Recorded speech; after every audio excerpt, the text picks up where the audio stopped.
என்ன அடைச்சு வச்சா உங்களை மறந்துடுவேன்னு நினைக்கிறாங்க.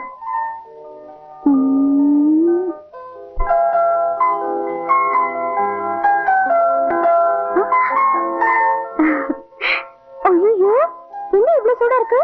காய்ச்சலா? அது உன் இடுப்பு சூடு.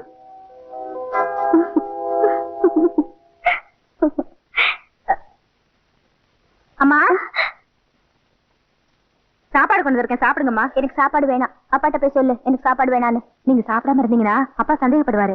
நீங்க சாப்பிட்டுட்டு சந்தோஷமா இருக்கிற மாதிரி நடிச்சீங்கன்னா அப்பாவும் நம்பிடுவாரு. சரியான நேரம் பார்த்து இங்க தப்பிச்சு போயிடலாம். என்னை விட நீ பெரிய ஆளா இருக்கியே. சரி, நான் தனியா சாப்பிட மாட்டேன். போய் இன்னொரு தட்டு கொண்டா மாணிக்கத்தோட சேர்ந்து சாப்பிடுறேன். அது எப்படிமா முடியும்? எப்படி முடியும்னு வந்து பாரு. போய் இன்னொரு தட்டு சாப்பாடு எடுத்துட்டு வா. சரிம்மா.